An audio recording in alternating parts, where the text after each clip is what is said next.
Bênção. Amados, nós temos aqui, se nós pegarmos aí no índice da apostila, nas páginas 2 e 3, muitos tópicos, né? São, por exemplo, aqui no propósito eterno de Deus, apresentação e propósito eterno, são 1, 2, 3, 4, 5 tópicos.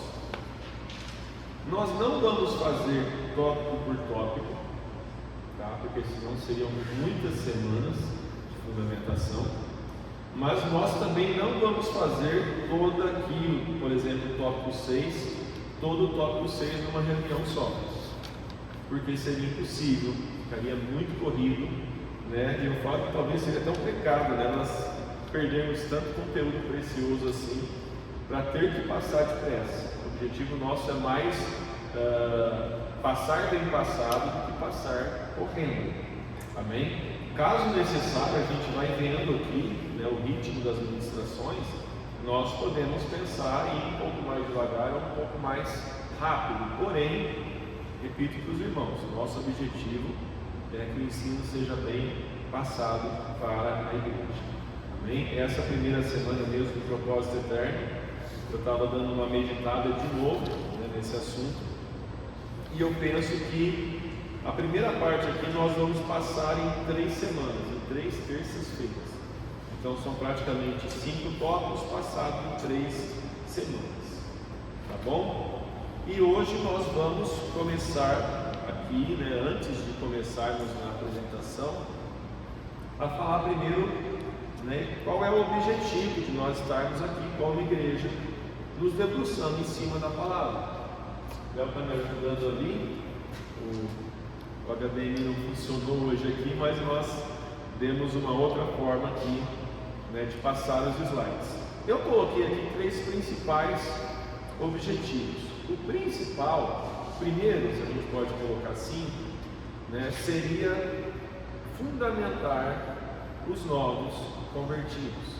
Se alguém ainda não recebeu a fundamentação, o primeiro objetivo é de nós passarmos essa fundamentação para os novos irmãos, para os novos discípulos, para irmãos que vieram às vezes de outras localidades, para irmãos que não fizeram a fundamentação.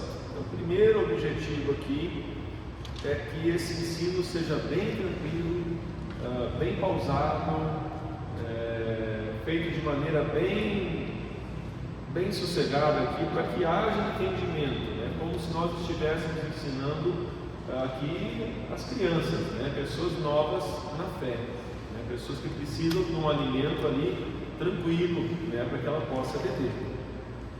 Segundo ponto, nós queremos fortalecer a igreja, fortalecer os irmãos. Mateus 24, 25, podemos abrir lá em Mateus. Você está com a tua Bíblia aí, já fique com ela na mão também. Nós vamos ler bastante ela. Mateus 24. É isso, Mateus 24, 25. Não é essa passagem, já me perdoem no começo. É aquela passagem onde o Senhor fala que nós devemos ser praticantes. O homem prudente que edificou a sua casa sobre a rocha. Me ajudem aí, irmãos.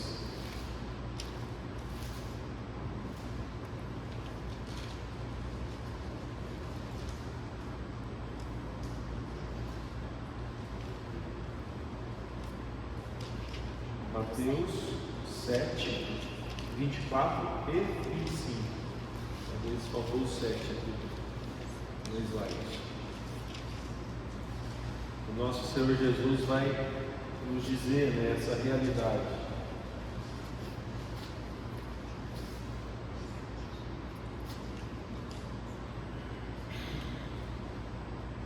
Ele diz: todo aquele, pois, que escuta as minhas palavras e as pratica, assemelhar-lhe-ei ao homem prudente que edificou a sua casa sobre a rocha.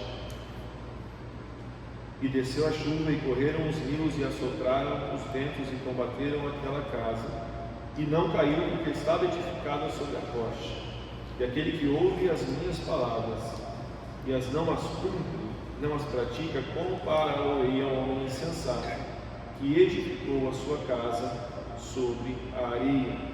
E desceu a chuva, e correram rios, e assopraram ventos, e combateram aquela casa, e caiu, e foi grande a sua queda.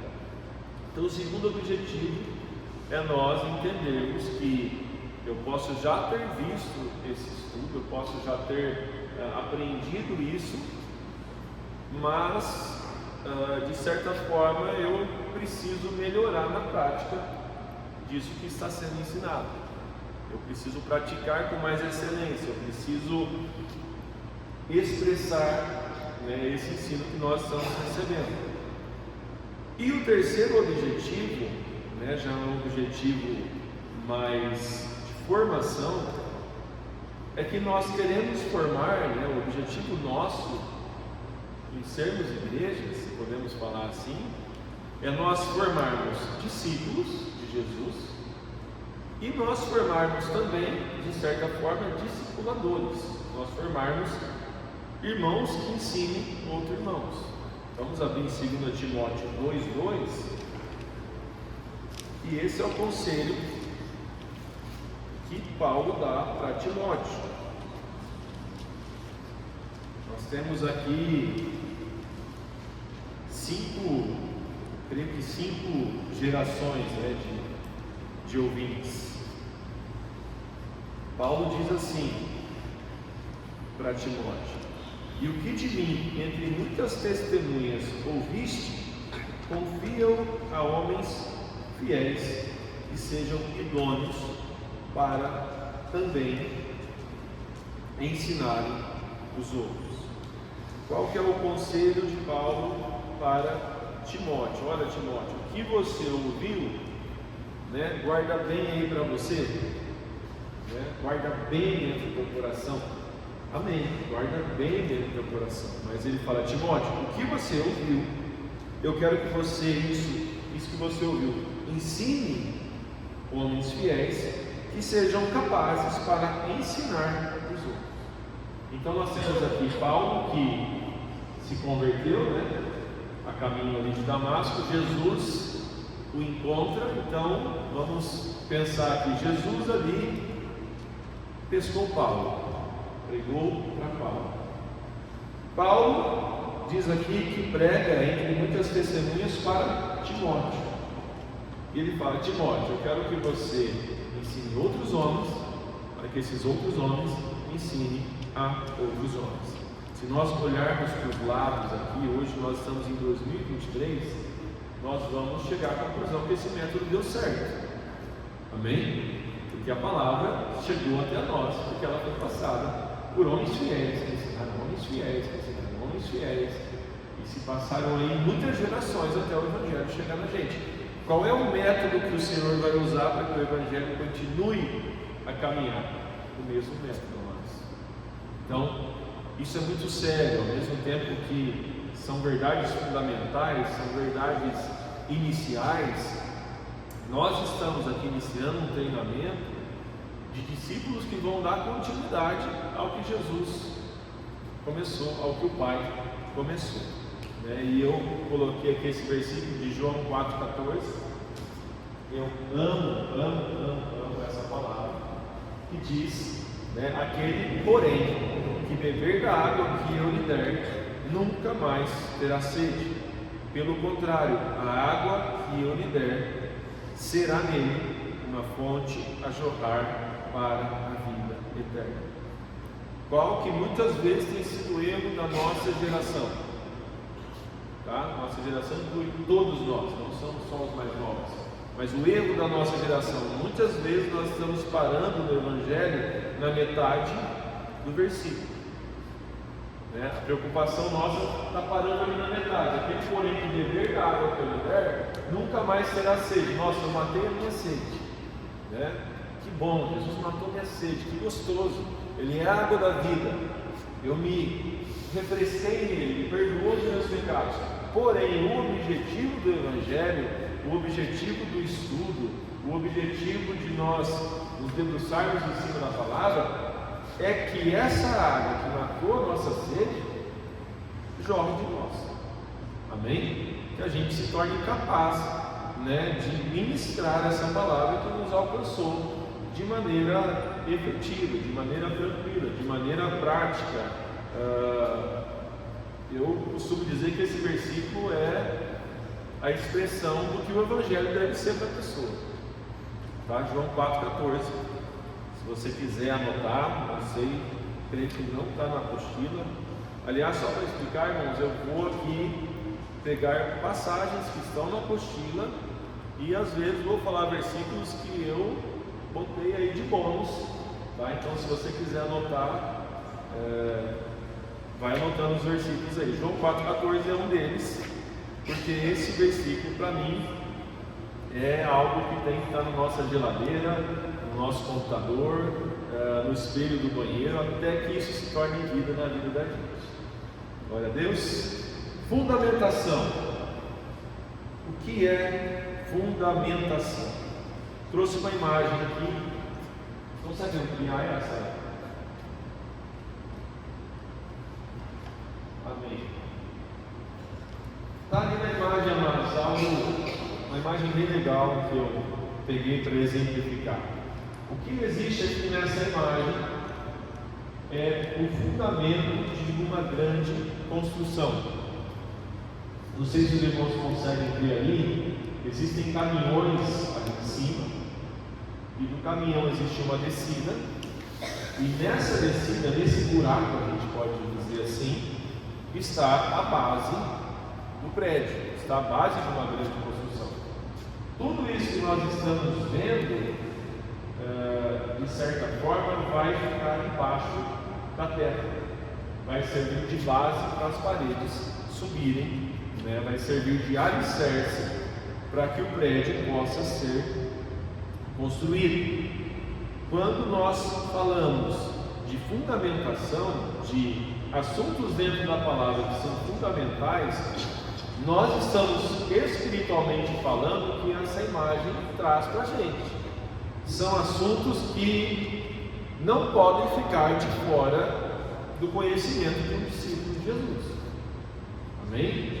Nós não vamos aqui nesse estudo falar sobre os cavaleiros do Apocalipse, um é isso, o outro aquilo, podemos fazer isso mais para frente, é um assunto tão importante quanto, porém, nós estamos falando de assuntos fundamentais para um discípulo pregar o Evangelho para um incrédulo. Então, fundamentação vai ter a ver com fundamento, pode passar na próxima, alicerce, base sólida, e a gente vai ler 1 Coríntios 3, do 10 ao 15. Vamos lá, 1 Coríntios 3, do 10 ao 15.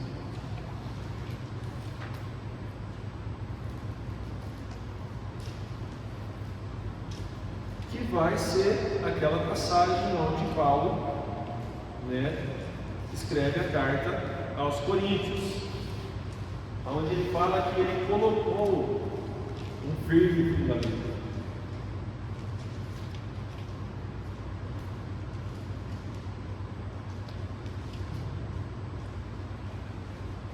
Diz aqui, 2 Coríntios 3, do 10 ao 15.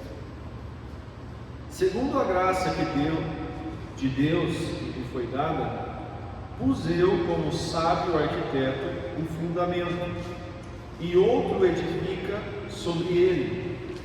Mas veja cada um como edifica sobre ele, porque ninguém pode pôr outro fundamento além do que já está posto, o qual é Jesus Cristo. E se alguém sobre este fundamento formar um edifício de ouro, prata, pedras preciosas, madeira, feno e palha, a obra de cada um se manifestará. Na verdade, o dia a declarará, porque pelo fogo será descoberto, e o fogo provará qual seja a obra de cada um. Se a obra que alguém edificou nessa parte permanecer, este receberá galardão. Se a obra de alguém se queimar, sofrerá detrimento, mas o tal será salvo, todavia, como pelo fogo. Paulo vai, ali nessa carta aos Coríntios, trazer essa realidade. Ele diz nos versículos anteriores que ele havia plantado, Apolo estava regando e Deus estava dando o crescimento. Mas ele faz uma ressalva: o fundamento foi bem colocado. Paulo coloca ali que ele edificou aquela igreja. Se a gente for para 1 Coríntios 3, aliás, onde a gente estava, né? 10 ao 15.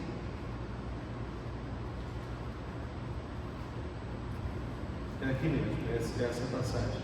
Ele vai dizer que a fundamentação feita por ele foi em Cristo Jesus. O que nos traz uma direção, o fundamento precisa ser Jesus, mas o que também nos traz um alerta. Por que um alerta? Porque ainda que, pode voltar a imagem do alicerce, ainda que o alicerce seja muito bom e perfeito, e a nossa alicerce como igreja é Jesus, essa edificação sobre o alicerce, ela também vai precisar ser de boa qualidade. Amém? Não dá para você pegar um alicerce perfeito, que é Jesus, e edificar sobre esse alicerce com madeira, feno e palha. É desperdício de alicerce.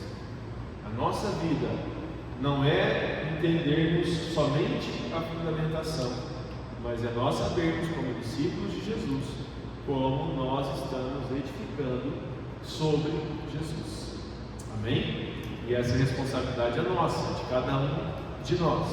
Então, fundamento, alicerce, base é da onde surge a nossa vida, é da onde a nossa vida vai surgir, é da onde a nossa vida vai brotar em Cristo Jesus, se assim a gente pode dizer.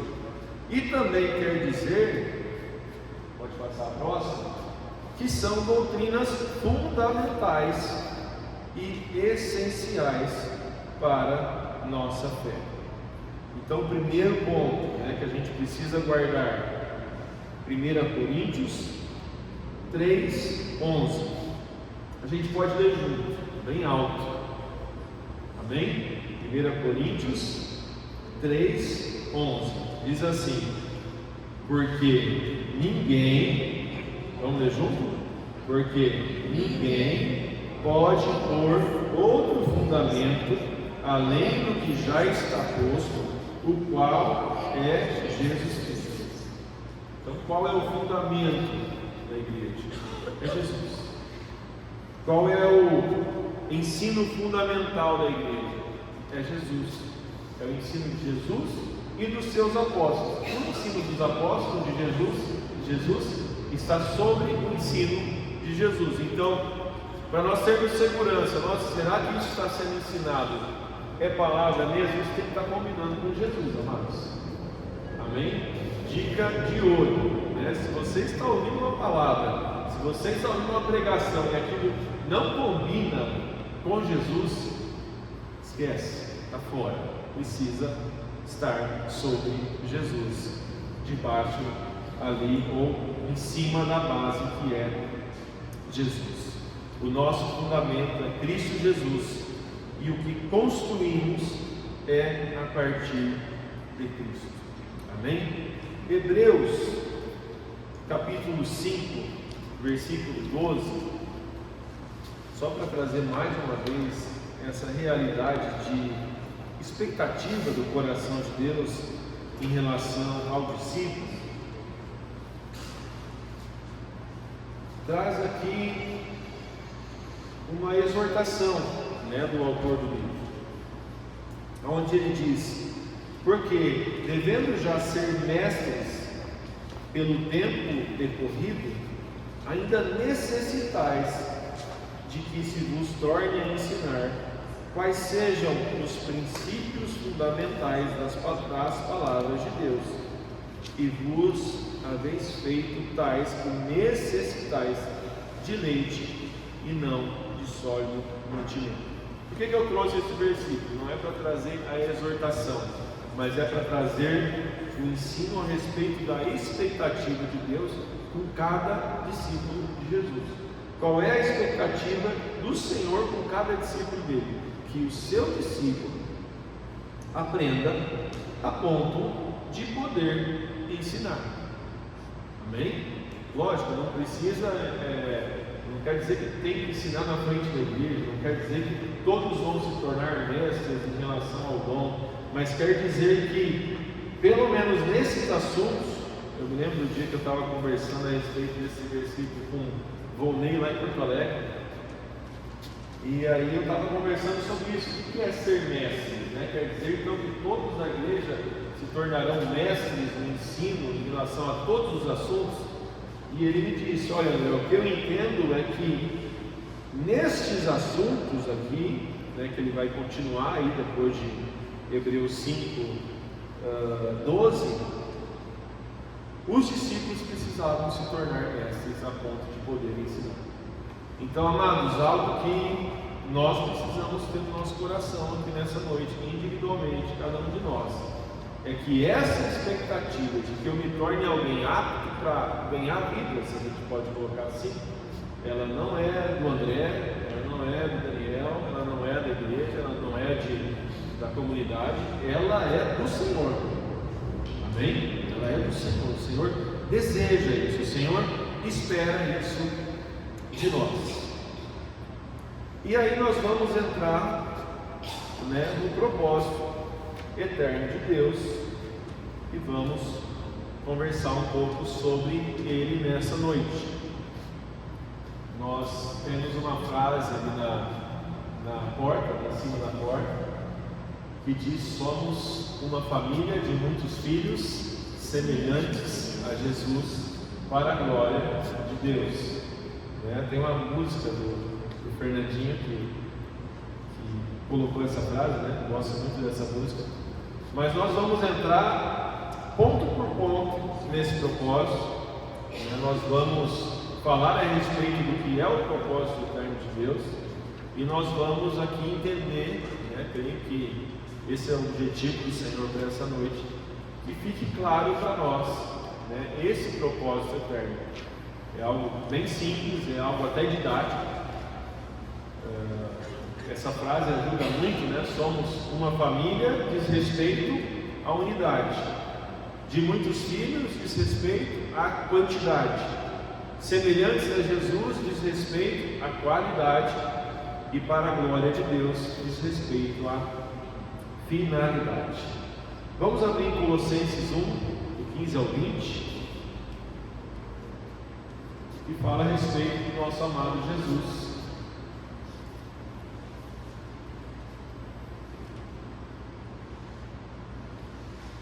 Que é, digamos assim, a revelação desse propósito eterno. Colossenses 1, do 15 ao 20.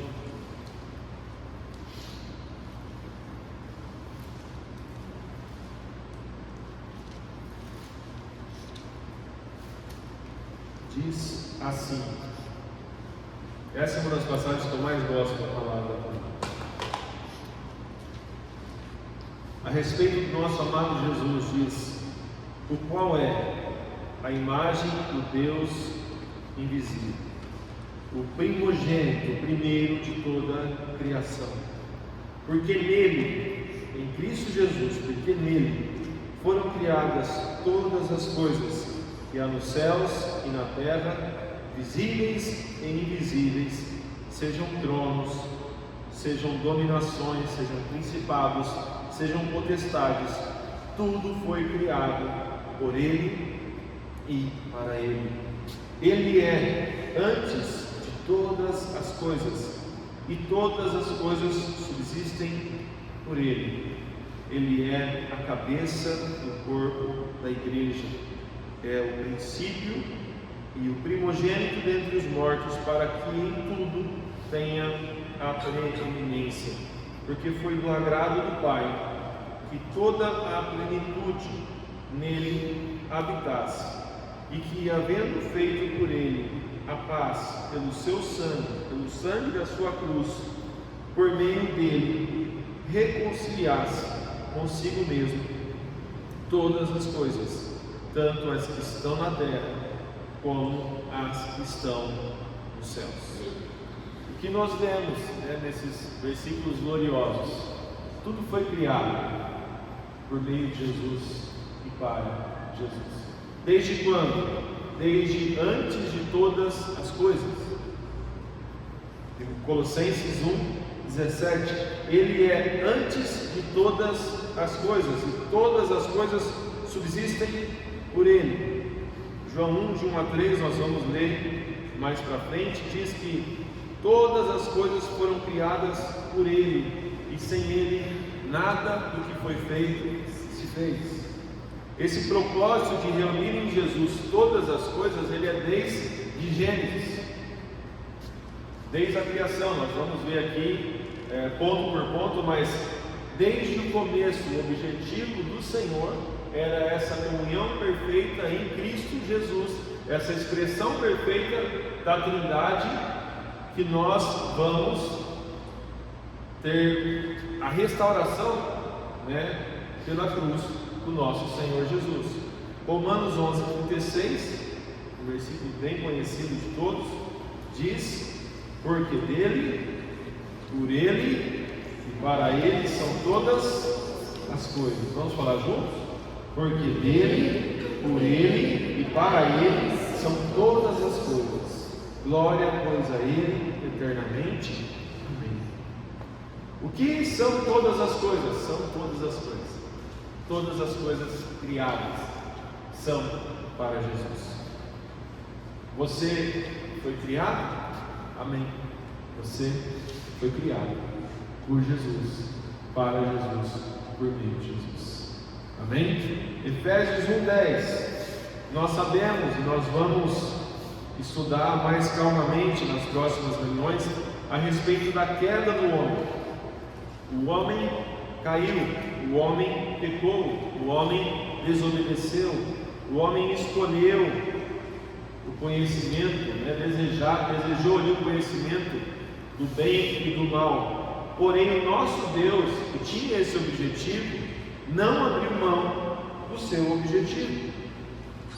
Olha aí a partir do 9, Efésios 1:9 e 10.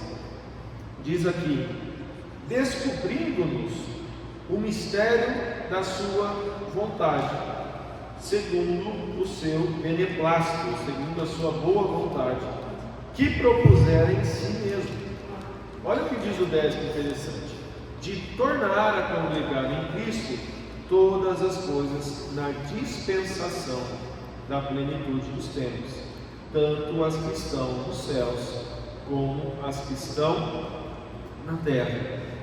O 11 diz: nele digo que quem também fomos feitos herança, havendo sido predestinados conforme o propósito daquele que faz todas as coisas segundo o conselho da sua vontade. Não dá para pular o versículo 12, que fala sobre finalidade. Com a finalidade de sermos para o louvor da sua glória, nós, os que primeiro esperamos em Cristo. Primeiro ponto que nós precisamos entender em relação ao propósito eterno de Deus: havia uma realidade perfeita, amém? Essa realidade foi quebrada pelo pecado, mas em Jesus, Efésios 1:10 diz que em Jesus o Senhor torna a congregar em Cristo todas as coisas. Em outras traduções diz: fazer convergir nele todas as coisas. Agora, um ponto interessante: se é tornar a congregar em Cristo todas as coisas, esse texto nos passa uma informação. Se eu preciso tornar a congregar, quer dizer que um dia todas as coisas estavam de maneira perfeita. Amém? Então, Cristo é a restauração do propósito eterno de Deus. A cruz é ali a obra de Jesus para que o propósito eterno de Deus não fosse, digamos assim, abortado. O sacrifício de Jesus permite que o propósito eterno de Deus continue imutável. Desde Gênesis é o mesmo objetivo: a criação de uma família de muitos filhos semelhantes a Jesus ou semelhantes a Ele mesmo. Porque em Gênesis 1:26, quando Deus cria o homem, Ele fala: criamos o homem à nossa imagem e semelhança. Então tudo que existe, amados, tudo que existe, natureza, tudo que foi criado, tudo foi criado por Ele, por meio dEle e para Ele. Para quê? Para a sua própria glória. Isaías 43:7, se você quiser anotar, esse é bônus. Isaías 43:7 diz assim: a todos os que são chamados pelo meu nome e os que criei para minha glória, eu os formei, sim, eu os fiz. Então, qual é o entendimento que a palavra diz a respeito da criação?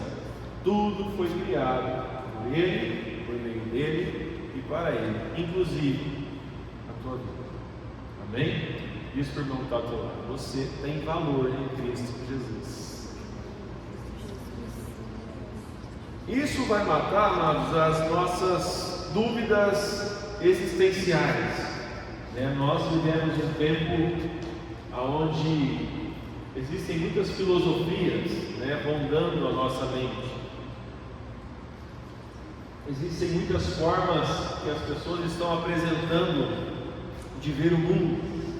Existem muita coisa falada por sociólogos, filósofos, enfim, nossa mente tem sido bombardeada por muita informação a respeito de propósitos.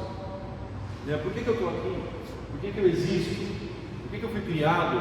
Alguns nem creem em criação, outros creem de maneira vaga, o teísmo, creem que existe um Criador, mas não creem como nós cremos que esse Criador é Deus, que Ele nos ama. Mas enfim, essas dúvidas existenciais do homem que se pergunta de onde veio, para onde vai e por que existe, só podem ser compreendidas se considerarmos que o homem, bem como todo o universo, existe para refletir a obra do Senhor.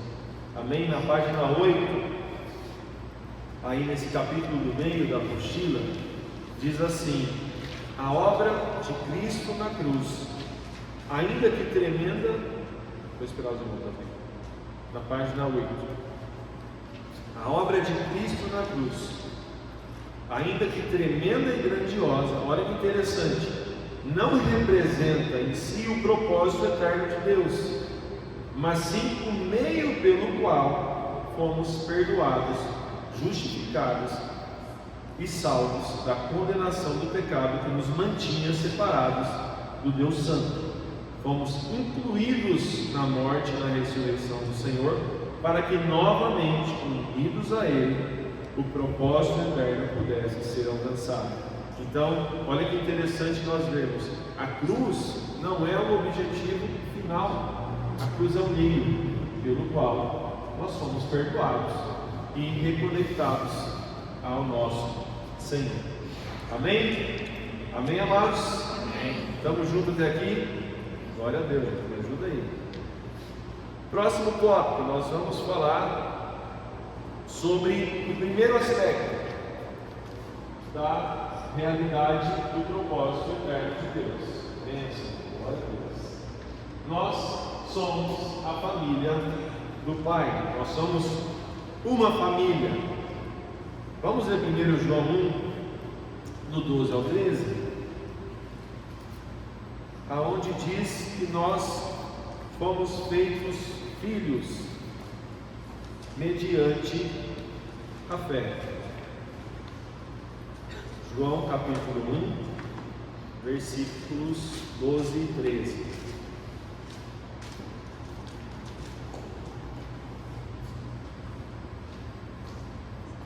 Diz aqui: mas a todos quantos o receberam, deu-lhes o poder de serem feitos filhos de Deus, a saber os que creem em seu nome, os quais não nasceram de sangue, nem da vontade da carne, nem da vontade do homem, mas de Deus. Primeiro ponto: mediante a fé, nós nos tornamos filhos de Deus. E algo meio óbvio: se nós todos nos tornamos filhos do mesmo Pai, você vai olhar para o teu lado e você vai ver que tem um irmão aí do teu lado, uma irmã aí do teu lado. Logicamente, né, que o Pai é perfeito e os filhos dele, vamos combinar, estão tudo em formação, estão tudo em transformação, estão tudo sendo transformado à imagem de Jesus. Amém? Por isso nós precisamos ter misericórdia uns dos outros, porque perfeito é o Senhor. Nós, como filhos e irmãos, estamos sendo transformados. Bom, qual era o projeto piloto dessa criação? Gênesis 1, 26. Gênesis 1, 26, um versículo bem conhecido, que diz: e disse Deus, e disse Elohim, façamos o homem. Esse homem aqui não quer dizer simplesmente o homem masculino, mas é uma referência à raça humana. É a palavra Adão, antes da queda, se referia aos dois. Eva vai surgir a partir da queda, né? Adão vai dar o nome para Eva depois da queda. E disse Deus: façamos a raça humana a nossa imagem, conforme a nossa semelhança, e domine sobre os peixes do mar. Ali a finalidade do ministério terreno aqui dos homens, de dominar, de expressar a Trindade. Mas o que é interessante nós nos atentarmos: Deus, que é plural, amém? Está na tua Bíblia aí, façamos, ou está na tua Bíblia aí, faço? Façamos. A aulinha de português, façamos é plural. Então plural é mais de um, né? Aqui já estava Jesus, amados, porque dele, por meio dele e para ele são todas as coisas, né? Tudo foi criado por ele, sem ele nada do que foi feito se fez. Façamos aqui, Deus falando façamos, na verdade é a Trindade, o Pai, o Filho e o Espírito Santo, criando ali a raça humana, Adão e Eva. O desejo inicial de Deus era a unidade perfeita. Deus é uma unidade, Deus é uma comunidade. Quando Deus cria a humanidade, Ele também cria uma família, Ele cria um homem e uma mulher, perfeita em sua unidade. Quando Adão olha para Eva, em Gênesis 2, 23, e disse Adão: esta é agora osso dos meus ossos e carne da minha carne, essa será chamada varoa, porquanto do varão foi tomada. Unidade perfeita. Amém? Quando nós vamos lá agora para Jesus, João 17, 21 e 23, nós vamos entender que o coração de Deus continua com o mesmo propósito de unidade do Éden. Coração de Jesus em João 17. Olha que interessante, Jesus antes ali de ser crucificado, ele vai ao Pai e ele ora. Olha o assunto da oração de Jesus, João 17, 20. Aliás, 21 a 23. Diz assim: para que todos sejam um, como tu, ó Pai, o és em mim e eu em ti, que também eles sejam um em nós, para que o mundo creia que tu me enviaste. E eu dei-lhes a glória que a mim me deste, para que sejam um como nós somos um, eu neles, tu em mim, para que eles sejam perfeitos em unidade, e para que o mundo conheça que tu me enviaste a mim, e que tens amado a ele, como me tens amado fica claro, o coração de Deus não mudou. Amém? Deus é imutável. Deus não precisa melhorar. Deus não precisa ser mais poderoso. Deus não precisa ser mais amoroso. Deus não precisa esperar que o tempo passe para mudar de ideia. Eu tinha um propósito, agora eu vou ter outro. Deus é Deus. E Deus vai falar sobre unidade em Gênesis.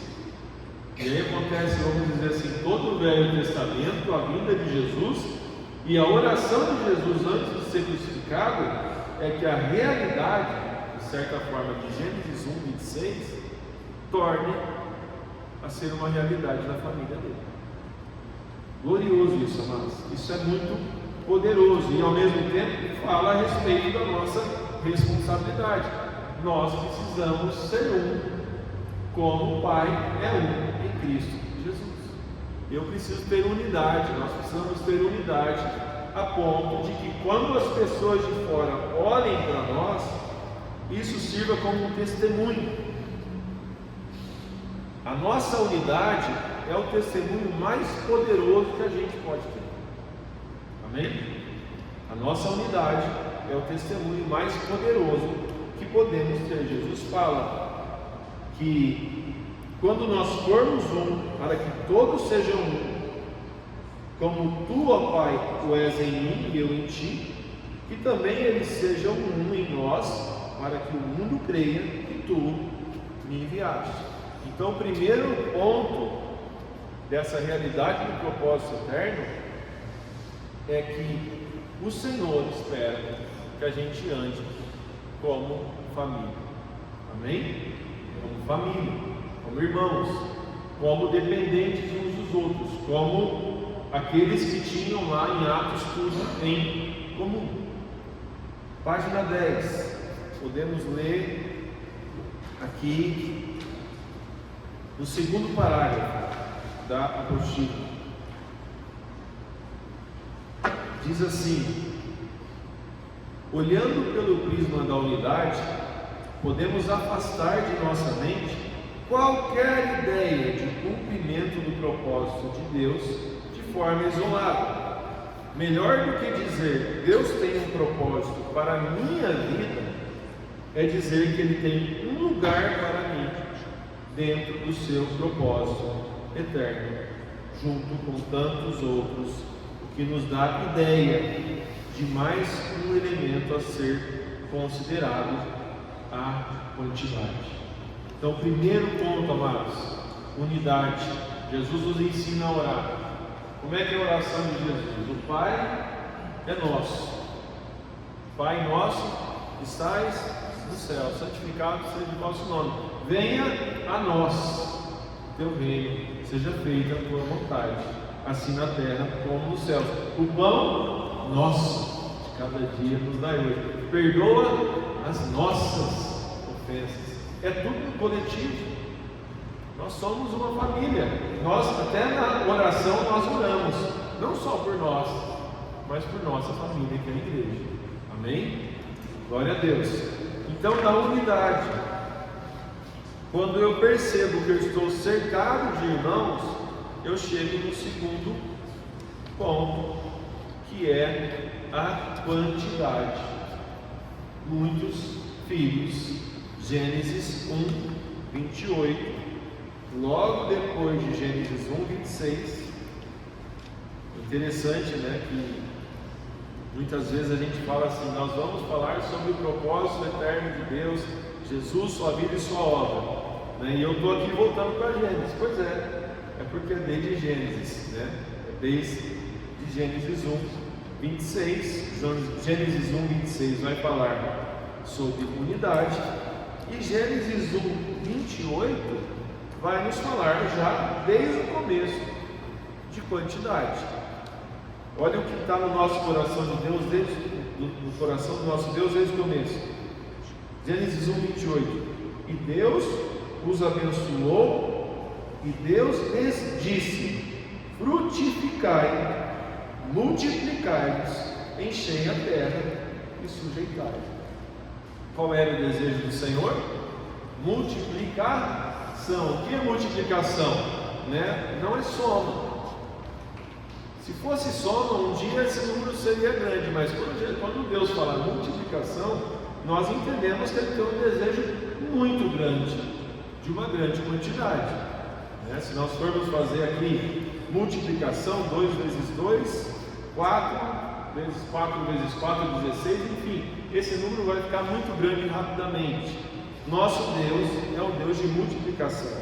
Em Gênesis 17, 2,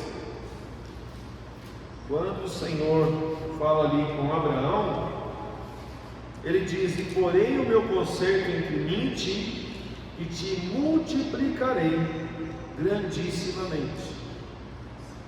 Para nós vermos Gênesis e Novo Testamento, Mateus 28, 19, a grande comissão, Jesus manda aqueles amados judeus pregarem por todas as nações. Mateus 28, 19, Jesus vai falar: portanto, ide, ensinai todas as nações, batizando-as em nome do Pai, e do Filho, e do Espírito Santo. Então, amados, nós precisamos olhar, né? Eu tenho falado constantemente, não sei se eu tenho sido cansativo nesse assunto, mas Paulo fala que é segurança, né, Dani? Dani usa bastante esse versículo, é segurança para vós. Mas, amados, essa ideia de ser igreja, pregarmos a palavra, de ganharmos discípulos, de batizarmos, de ensinar, ela não é nossa. Amém? Ela é de Deus. Nós estamos debaixo desse propósito. Então, nós como filhos que estão obedecendo, a gente precisa olhar para o coração do Pai, entender o coração do Pai e servir Ele. Quando eu olho para o coração do Pai em Jesus, dizendo: ensinem todas as nações, eu vejo o Pai, né, como diz aquela passagem em Mateus 22, que deseja a sua casa cheia. Amém? Mateus 22, do 8 ao 10, existe aqui uma parábola, né, onde nós podemos conhecer um pouco mais o coração do nosso Pai, que é a parábola das bodas. Ele sai primeiro, ele manda primeiro os servos a chamar os convidados, esses não vêm, e aí no 8 ele diz: então disse aos servos: as bodas na verdade estão preparadas, mas os convidados não eram dignos. Ide, pois, às saídas dos caminhos e convidai para as bodas a todos os que encontrardes. Então, o 10 diz: e os servos, saindo pelos caminhos, ajuntaram todos quantos encontraram, tanto os maus como bons, e a festa nupcial ficou cheia de convidados. O desejo do coração do Pai é que a sua casa esteja cheia. Amém? Apocalipse 5:11. Tem aqui um retrato. Eu oro para que a gente esteja nele, em nome do Senhor Jesus. Apocalipse 5:11. A visão ali de João.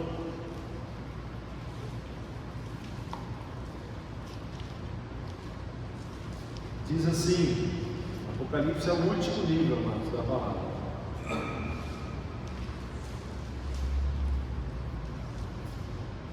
Diz assim: olhei e ouvi a voz de muitos anjos ao redor do trono, e dos animais e dos anciãos, e era o número deles milhões de milhões e milhares de milhares.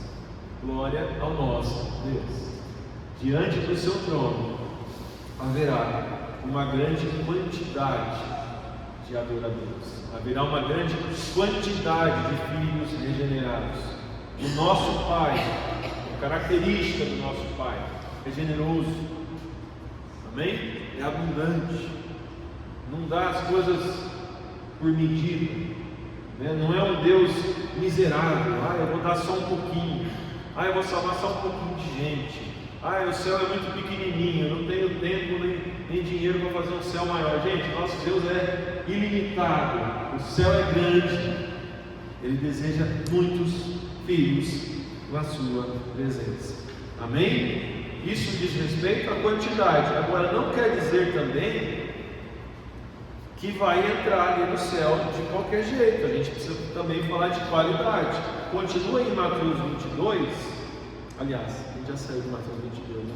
Vamos voltar para Mateus 22. A gente foi para Apocalipse. Que vai dizer que foi encontrado ali alguém na festa sem as vestes adequadas. Mateus 22, a partir do 11. Vamos abrir lá.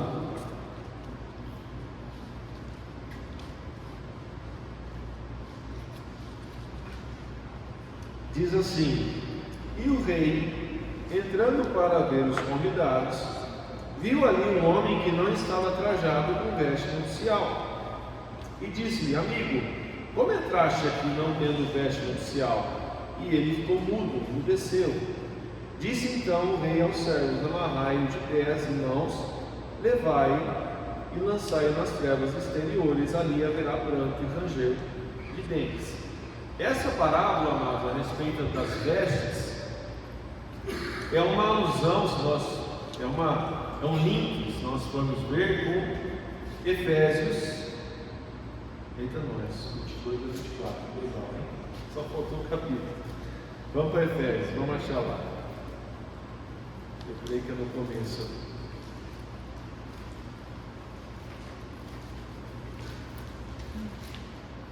Efésios 4, do 22 ao 24. Esse aí também é. Espera aí, deixa eu ver. Esse aí também é bônus. Não está aqui na qualidade. Tá? Então, se os irmãos quiserem anotar aí esses versículos, Mateus 22, 12 ao 13, Efésios 4, 22 ao 24, Romanos 8, 28, 29, sem na apostila. 2 Coríntios 3, 18 e Romanos 6, 4. Na apostila só tem Romanos 8, 29. Tá? Mas o que diz Efésios 4, do 22 ao 24?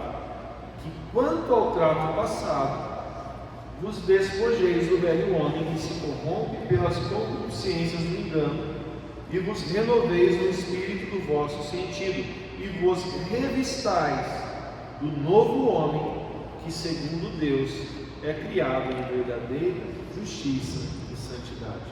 O fato de Deus desejar muitos filhos, quantidade, não muda o fato de Deus desejar também qualidade. Amém? Deus não baixa o seu padrão. Deus não está carente do céu, Ele está totalmente suprido nele mesmo. Então, quando Deus Deus nos deseja restaurados. Deus nos deseja transformados pelo poder dele mesmo. Romanos 8, aliás, vamos para 2 Coríntios mesmo. 2 Coríntios 3, 18 vai trazer essa realidade de transformação, que nós estamos contemplando o Senhor, ou em outras traduções, refletindo como um espelho a glória do Senhor, e nessa contemplação, nesse refletir como espelho, nós somos transformados de glória em glória na mesma imagem, como pelo Espírito do Senhor. Então Deus pega a nossa vida, nos transporta do império das trevas para o reino do seu Filho, e neste reino nos transforma em discípulos cada vez mais semelhantes a Jesus. Segunda Romanos 8, 28 e 29 é aquela passagem que diz que sabemos, que todas as coisas contribuem juntamente para o bem daqueles que amam a Deus, aqueles que são chamados por seu propósito, porque os que de antemão conheceu, também os predestinou para serem conformes à imagem do seu Filho, a fim de que ele seja o primogênito entre muitos irmãos. Romanos 6,4, não precisamos abrir, vai falar sobre batismo. E Paulo fala ali que assim como nós fomos unidos a Cristo na sua morte, nós também ressuscitamos com Cristo para vivermos, não mais do jeito que a gente vivia, mas em novidade de vida. Ou seja, a nossa vida em Cristo, a vida de alguém que creu, foi batizado e entrou ali pela porta, creu, se arrependeu, recebeu o dom do Espírito Santo, é uma vida que não é mais igual à vida que nós tínhamos. Isso precisa ficar bem claro para nós. Deus não quer filhos que simplesmente frequentam cultos. Apesar que frequentar cultos é bom, não é ruim. Deus não quer simplesmente filhos que passaram pelo batismo. Deus não quer simplesmente filhos que aprenderam alguns versículos. Deus deseja, e não só deseja, mas Ele fará isso, nos transformar a imagem de Jesus. E, amados, isso aqui é invariável. Amém? Isso aqui, num acampamento a gente estava meditando sobre dons, né? E a gente lá sobre dons fala, um faz isso, outro faz aquilo, né? Um é o pé, outro é o dedinho, outro é a orelha. E aí vai variar, uns vão ser mais mestres, outros vão ser mais proféticos, outros vão ser mais apostólicos. É a beleza da multiforme graça de Deus expressa no corpo de Cristo. Agora, isso aqui, Romanos 8:28, diz que, aliás, 8:29, que nós fomos predestinados para sermos conformados à imagem de seu Filho. Isso aqui vai acontecer com todo crente que nasceu de novo. Amém? Todo crente, seja ele pastor, seja ele ministro, seja ele apóstolo, seja ele novo convertido, esse processo ele é invariável. Outras coisas vão variar. Agora, esse propósito de Deus de nos transformar a imagem de Jesus é invariável, é para todo discípulo de Jesus. Amém? Então isso é qualidade. O Pai deseja que a casa seja cheia, sim, porém nossas vestes precisam ser mudadas. Amém? Nossas vestes precisam ser mudadas. Tem um versículo que eu gosto muito, está em Eclesiastes, que diz: sejam sempre alvas as tuas vestes, e nunca falte o óleo sobre a tua cabeça. As nossas vestes precisam estar alvas. O trabalho do Espírito é nos transformar em imagem de Jesus. Isso glorifica o Pai. E nós entramos aqui agora na finalidade: semelhantes a Jesus, para a glória de Deus. Romanos 11:36 diz: porque dele, por meio dele e para ele são todas as coisas. Que você saia daqui nessa noite pelo menos com esse versículo decorado. Amém? Eu acho que eu já falei ele umas 10 vezes. Porque dele, por ele e para ele são todas as coisas. O propósito da unidade, o propósito da quantidade e o propósito da qualidade é a glória de Deus. É Deus ser glorificado. João 17:5, para nós finalizarmos. E se vocês quiserem anotar também, João 17:5, não está na apostila.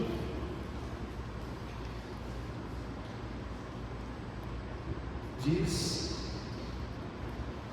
aqui, Jesus fala: e agora glorifica-me tu, ó Pai, junto de ti mesmo, com aquela mesma glória que tinha contigo antes que o mundo existisse.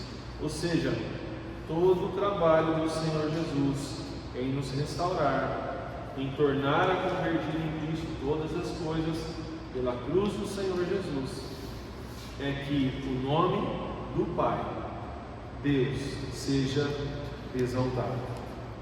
Finalidade: na apostila aí na página 10, diz, no texto de Romanos 11:36, depois de dizer que tudo é dele e para ele, Paulo acrescenta uma expressão que tem grande significado: a ele, pois, a glória eternamente. Assim, quando falamos em tudo que Deus providenciou para atingir o seu propósito eterno, não podemos perder a finalidade de tudo, a sua glória. Isto elimina qualquer desejo ou pensamento humanista, ou seja, desejo centralizado no homem. A glória que Deus já possuía antes de existir neste mundo e que vai continuar existindo pela eternidade, nos inclui desde o tempo presente e para sempre, por causa do Espírito que habita em nós, para manifestar a vida de Cristo. Amém, amados? Essa é uma das qualidades, das propriedades de Deus que Ele não compartilha conosco. São atributos incomunicáveis de Deus. Um deles é a sua glória. A glória dele é dele. Nós existimos para a glória dele. Nós fomos salvos para a glória dele. Nós somos perdoados para a glória dele. Nós somos igreja para a glória dele. Nós existimos e subsistimos nele para a glória dele. A nossa finalidade, a finalidade da minha vida, da tua vida, da nossa vida, é aquela que é desde o princípio, desde a criação. Fomos criados para glorificar o nosso Senhor, sendo transformados à imagem de Cristo. Amém? Glória a Deus.